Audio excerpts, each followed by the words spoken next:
Assalamu alaikum children. Today we are going to begin with our lesson number 3 of English language class 8. The topic here is articles.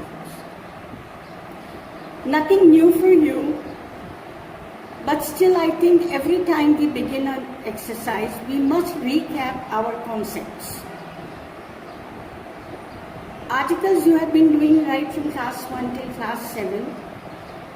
This time we are going to add we'll give you some additional knowledge related to this topic. First of all, a quick recapitulation of articles.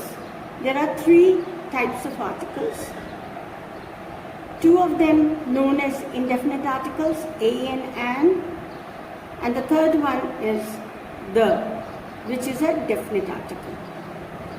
Now what we need to know and understand is, when do we use an indefinite article? A and an.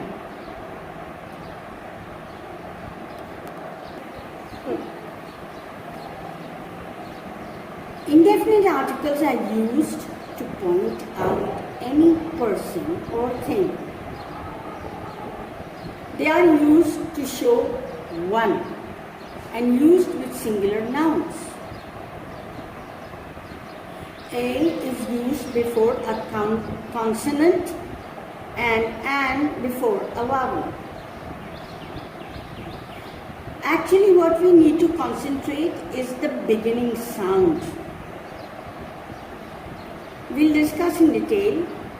Let me briefly tell you the third article, which is definite article, because we use it to point out a particular person or thing.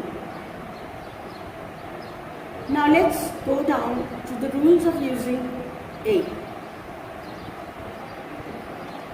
While doing articles, it is a must, especially the indefinite articles, it is a must that we must focus on the beginning sound.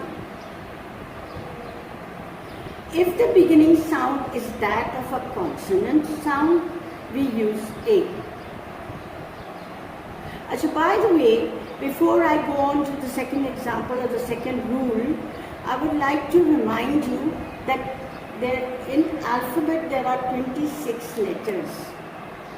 As you all know that vowels are only 5 of them: A, E, I, O, U. And the consonants, rest of the letters, B, Th, D, and S, Z, whatever. All the rest of them are consonants. Since we are focusing on the beginning sound, so remember these consonants have a typical sound which we produce by the help of the usage of tongue, teeth, and lips. But whereas the vowel sounds are concerned, we produce them only from our throat, our vocal cords. If this thing is very clear to you, then you will never go wrong in putting in the right article. Is it clear to you, children? Alright. Let's go on to rule number 2. Whenever we mean to say one thing, that is a singular thing, then we use article A to show a kind, class, or species. 4, to express a certain quantity, that is number.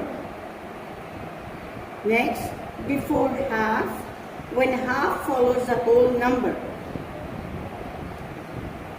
Lastly, to show rank, profession, or community.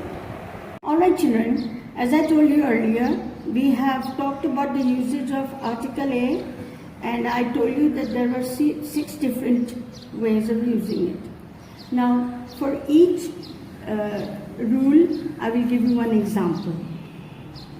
When we talk about a consonant sound, so we always have article A in front of that, such as a basket, a university, etc. Now in rule number 2, when we mean one single thing, such as a bag, a baby, a balloon. In the third rule, we show a kind, class, or species, such as a snake is a reptile.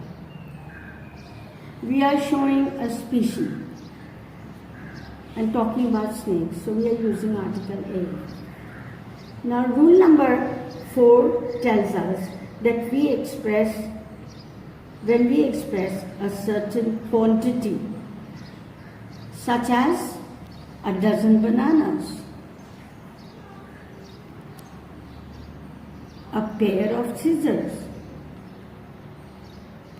Number 5 rule tells us we use a before half or when half follows a whole number, such as I want 2.5 cups of milk.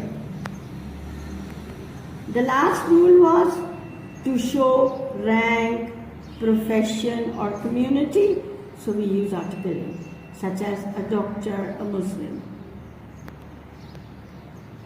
I hope, children, that this is very clear to you, because we are not just going to jump to conclusions. We are going to understand every single rule thoroughly, then we will start our exercises. Now let's go on to rules of using an. Very simple and interesting. An is used before a vowel or vowel sound. An is used before a mute H, that is silent H. An is also used before an individual letter with a vowel sound.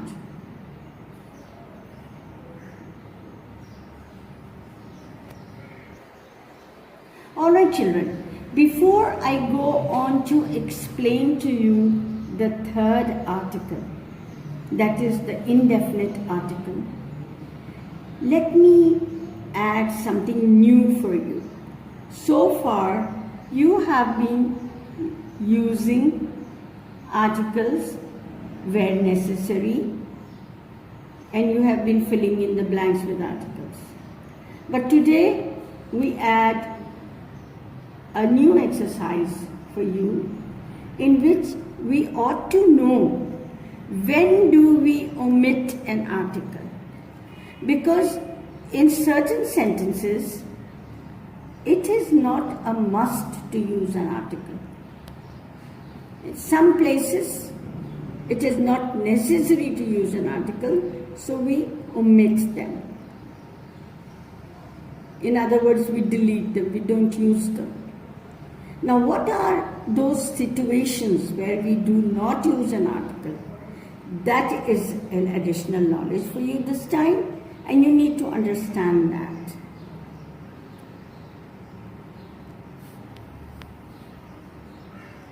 First of all, when we refer to proper, material and abstract nouns, we don't need an article.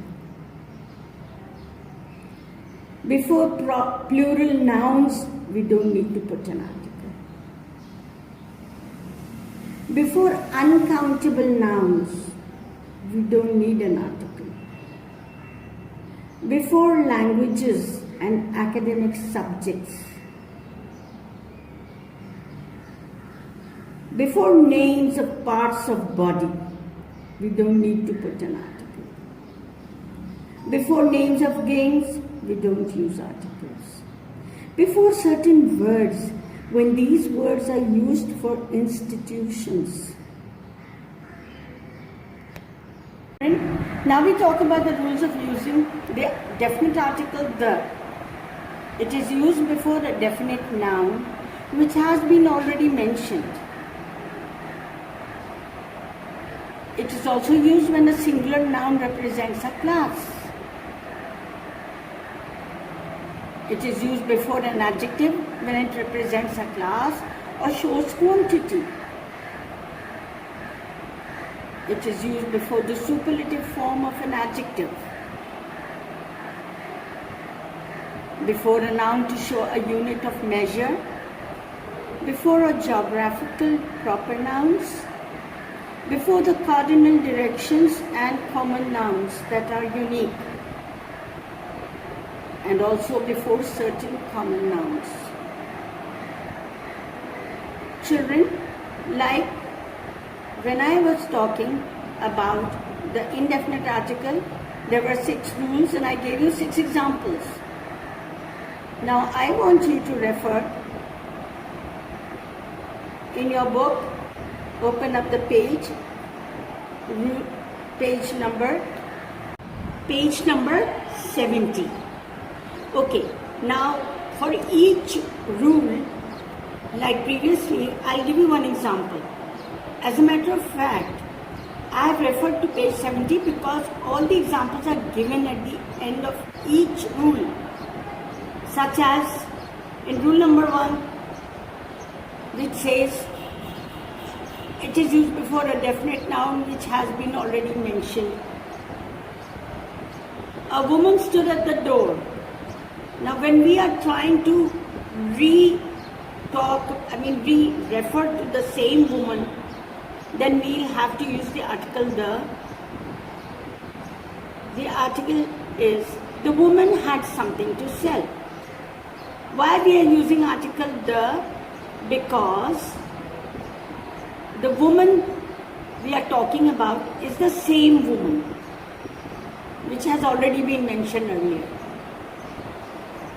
Alright, now in rule number 2, which says when we are talking about singular noun which represents a class, such as the lion is a carnivorous animal. We are talking of a particular class. That is why we are using the article the. In the third rule, it says before an adjective when it represents a class or shows quantity. Now example here is the rich, the poor. We are referring to a particular class. People who are rich, people who are poor, we are referring to specific class. That is why the article the will fit in over here. Now in rule number 4, always before a superlative form and adjective, the has to come. If you look into the example given in your book on page 70, the greatest, the highest, the longest, we are using a superlative degree of adjective, then always before that we always have article the in front of it. Is it clear, children? Now let's go on to the next one, which says before a noun to show a unit of measure. When we say, if you look into your book, the example given is mangoes are sold by the kilo. I'll give another example. Milk is sold by the liter. So we are referring to the unit of measure. So we'll always have the article the in front of that. Next, before a geographical proper nouns such as the Everest, the Sahara, the Pacific, the Atlantic, all these are geographical proper nouns. So before that we have to use article the. Alright children, now to the next rule. Before the cardinal directions and common nouns that are unique, such as the earth, the moon, the planets. And last of all, before certain common nouns that are unique,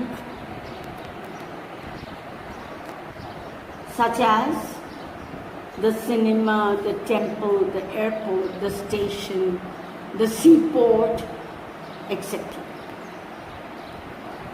Okay, children. Now that we have completed the explanation of the use of articles, indefinite as well as the definite, with examples we have discussed. I have given you examples from your own book on page 70, plus I have also given you few my own examples to make it very clear to you. Now let's go on to the written word. You have to do exercise A and B in your notebook, the complete exercise. Assalamu alaikum, children. I hope you all are fine and in a full mood to study.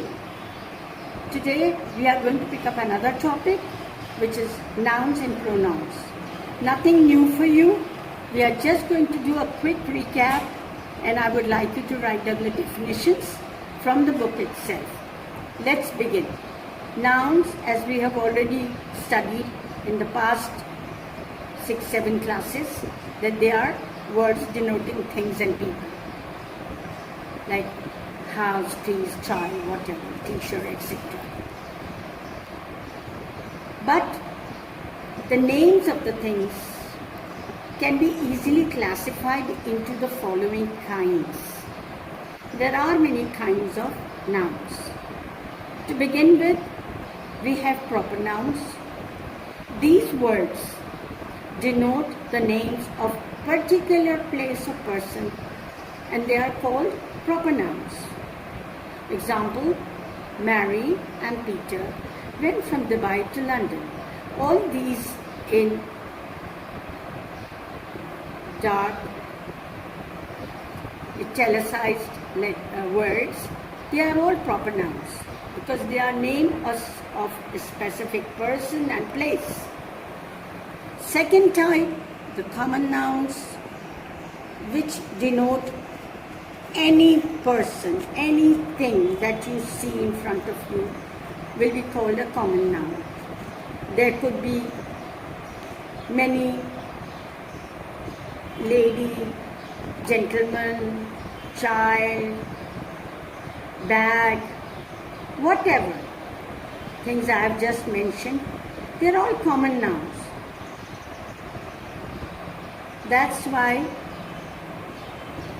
we have to write them into small letters. Sometimes common nouns are classified into two categories. What are those two categories? Concrete nouns and abstract nouns. Why do we call them concrete and abstract? Let me explain that to you. Concrete, every word that refers to things that we can see, touch and feel, those will be called concrete nouns. But those that we cannot feel, that we can just feel, not touch, are called as abstract nouns. The example of concrete: girl, dog, bag, bottle, biscuit, whatever. They are all those things which we can touch them. So they are concrete. But when we talk of things which we can only feel, it's a quality. Nouns that refer to things that we can't touch or see are abstract nouns. These nouns are also names of a quality, state or concept. Example, honesty, this is a quality. Sickness, childhood, poverty, which is a state of situation. Thought, flight, love, all these are concepts. So we cannot touch them. We cannot see them. We can only understand and feel them. So these are abstract nouns. The example here given is, he never gave up his honesty in spite of poverty and sickness. All these are abstract nouns. This is a quality. This is a state.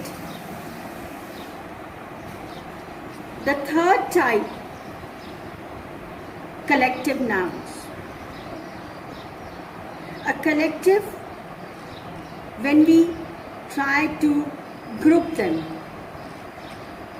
like we say group of people or things of the same kind are called collective nouns. Example, class, class of students, team of players, so army of soldiers. So when we collectively name one word to denote the group, then that becomes a collective noun. A bunch of grape, all these are collective nouns. Example given over here is the army sends their football team to the tournament. Now the fourth type, that is names of materials or substances used for making things, are called material nouns. Example, buildings are made of steel, concrete and wood. So all these words, steel, concrete and wood, they are building materials. So they are known as material nouns. Now children, I want you to write down the definition of nouns. All of them, one single line definition for each kind. I want you to write what a noun is, then write down what a proper noun is, common noun, then concrete, define the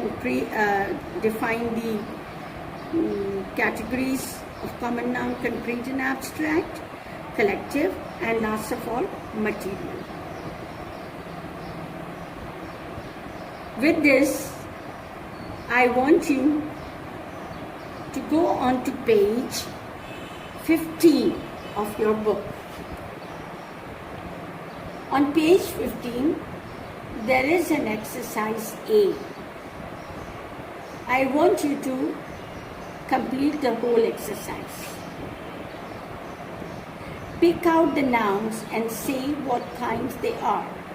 What you will do is actually underline the nouns, and outside in front of each sentence in the bracket write down which kind of noun you have mentioned. If there are more than one, then of course you will first mention the first one, then put a comma and do the second one. Is it clear to you, children? I once again repeat to you, your written work means you have to write down the definitions of all the kinds of nouns and do exercise A. Okay, children, you have understood how you have to do exercise A. You also have to do exercise B. Fill in the blanks with the nouns formed from the words given in bracket. I am 100% sure you have already done this kind of exercise in your previous class. Formation of nouns from adjectives or verbs, whichever they are. For example, I'll do the first one for you. There is a dash for an accountant at this firm. Now we have to, in the blank, we have to use the noun form of vacant. What is noun form of vacant? Vacancy. There is a vacancy for an accountant at this firm. Now go on doing the rest of the sentence similarly. Make sure to first find out the noun form of the words given in the bracket. I can give you one or two more examples so that it will be easier for you to do the rest of them. If you are finding any difficulty, please consult a dictionary that guides you very well. And moreover, I want you to learn how to consult a dictionary, how to read the words, how to extract words, how to know which are nouns and which are words. For example, choose. The noun form, choice.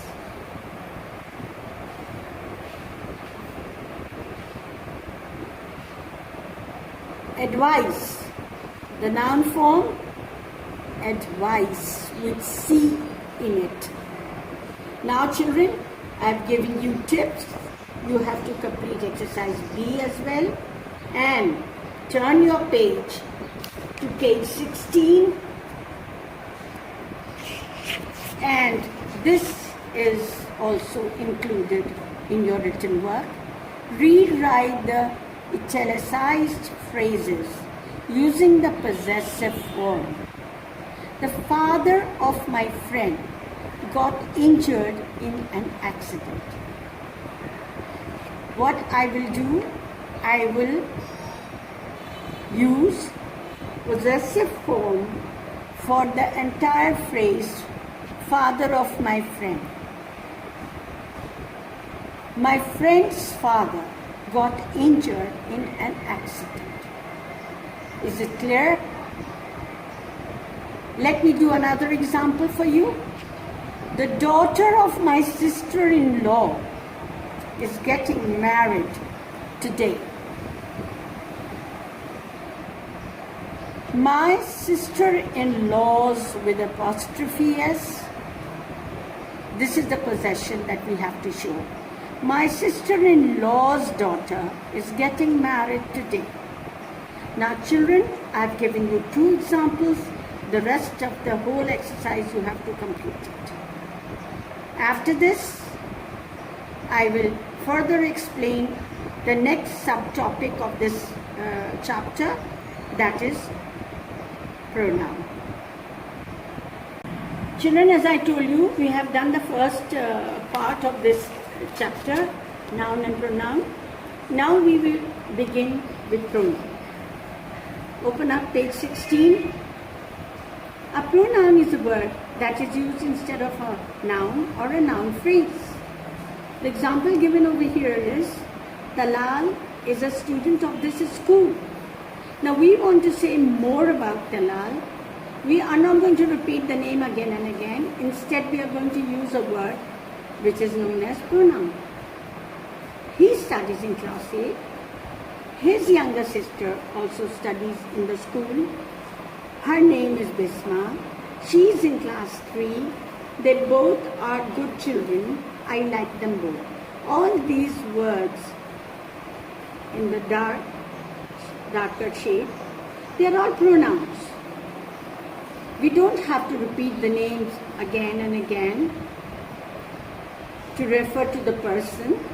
Instead, we use another word, and that is known as a pronoun. Is it clear to you, children? Now, let's go on to recap kinds of pronouns, which you have already done in your previous classes. Pronouns can be classified into different categories. The first one is known as personal pronouns. When we talk about personal pronouns, there are 3 different ways of mentioning personal pronouns. We call them first person, second person, and third person. And what do we exactly mean by them? When we are talking directly in a dialogue, we use words like I, me, us, our, us, we, mine, my.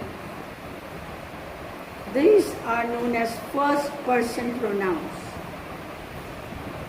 The example is already given over here. Where is Abira? I have not seen her since morning.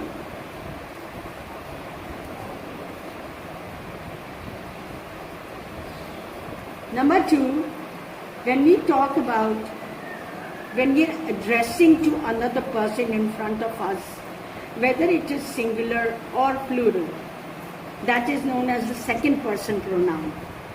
You, your, and yours. Did you see Abira? Did she come to your room?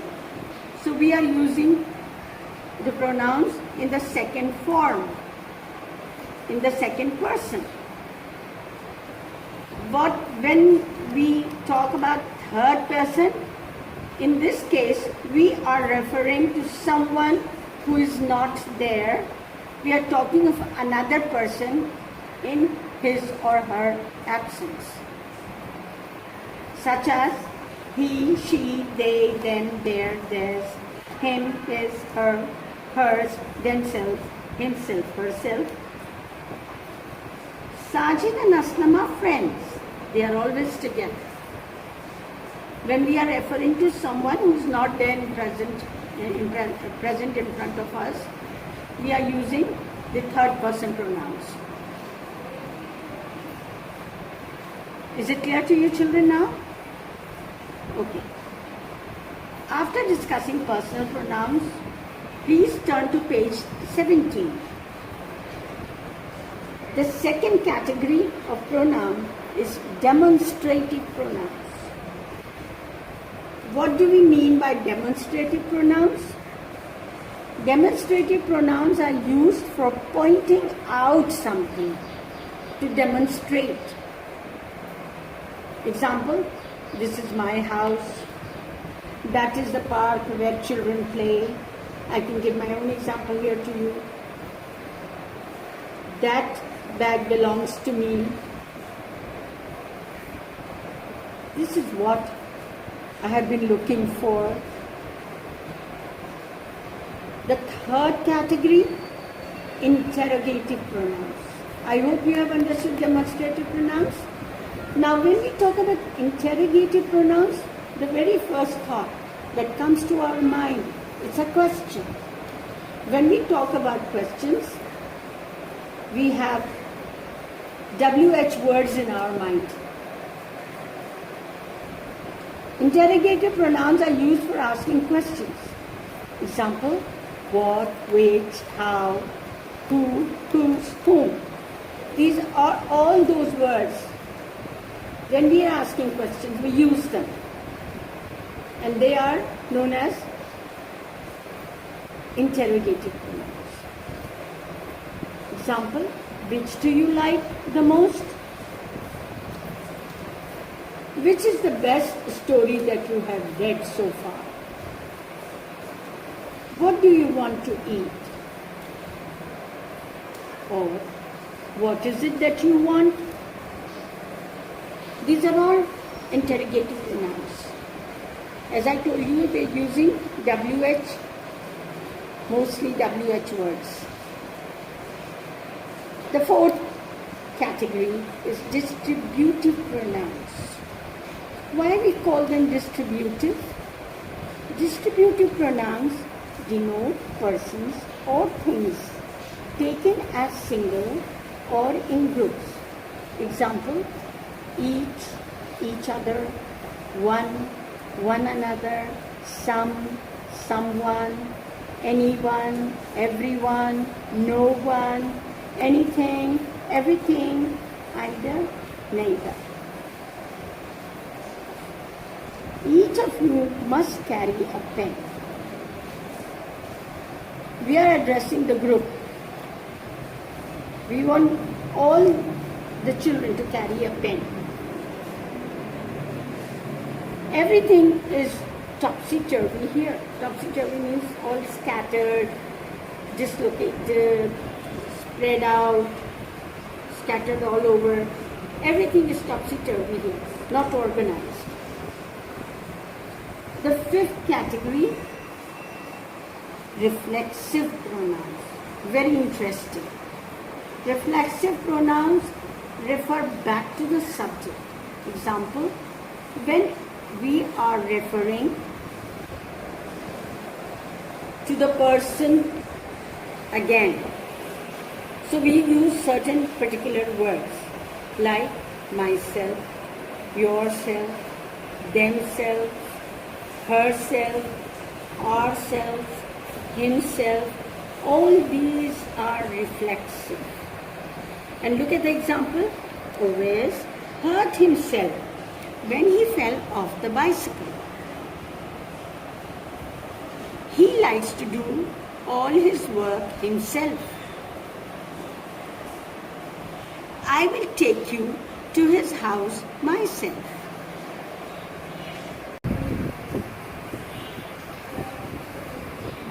The sixth category is relative pronouns.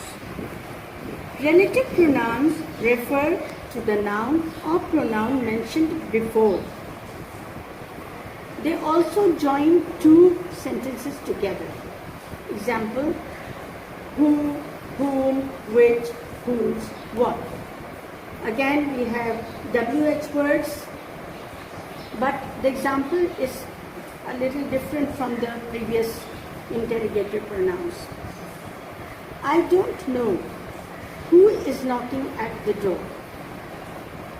The book which I gave you is my favorite. Since we are referring to the same thing, what are we referring to? The book.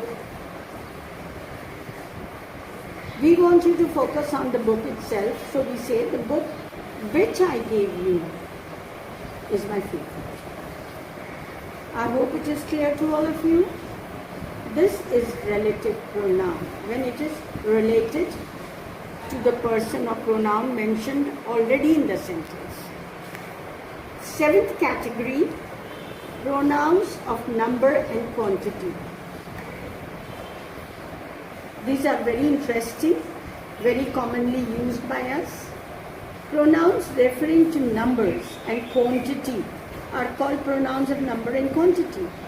And the example is many, much, few, little, a little, more. A little more money would have served our purpose. I'll give my own example also. A little more time spent on studies can give you better results. I have many miles left to travel. He had to travel many miles to look for a job. The next category, indefinite pronouns. Now, why do we call them indefinite pronouns? Because pronouns like someone, something, one, anyone, anybody, nobody are called indefinite because we are not very sure how much, who we are referring to. Example here, someone stole our car yesterday. Now, someone can be anyone.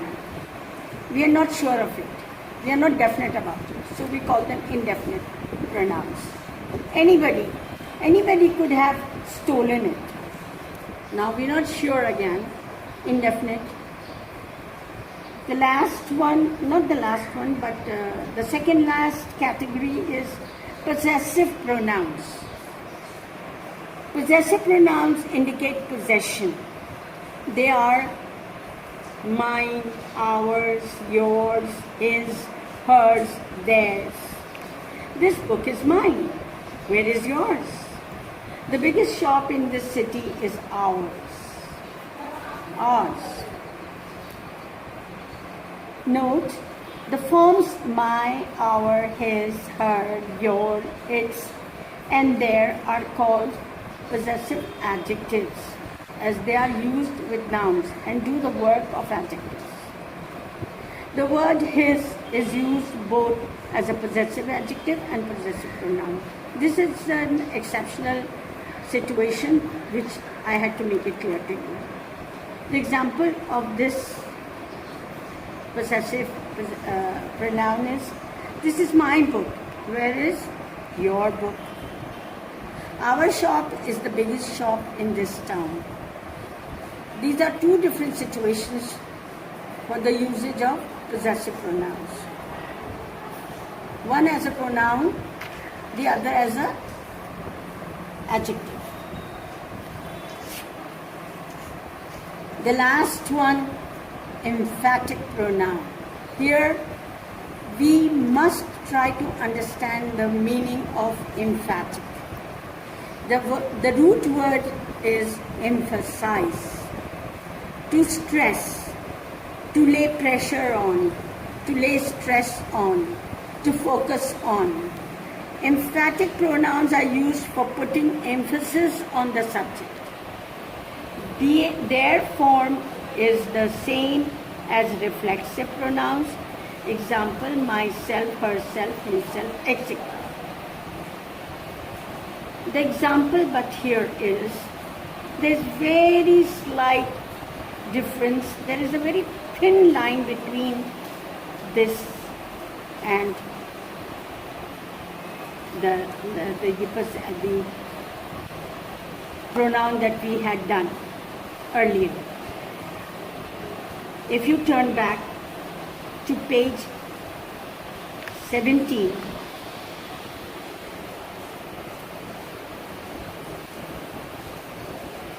and look up at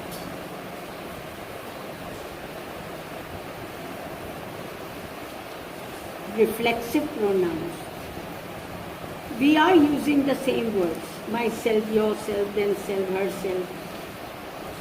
Here again, we are using the same kinds of words on page 18 when we are talking about emphatic pronouns. But what is the difference between the two? When you read the example, I want you to concentrate on the lines. This project will be finished in this month itself. We are emphasizing on particular time period. When I am trying to say that I did something myself, I am trying to lay stress upon this word to make sure, to tell people that it was I who did it, no one else. I myself refused to go to the party. No one forced me. It was my own decision. So we are emphasizing. So this becomes an emphatic pronoun. The same word being used not as reflexive but as emphatic pronouns. I hope you know the difference between the two of them now. Now let's go on to the written part, written word. That is, please turn to page 16 and start writing the definitions of each category with the examples in your notebook. All the 10, then on page 17, and turn to page 18. All this must be written in your notebook for your quick reference.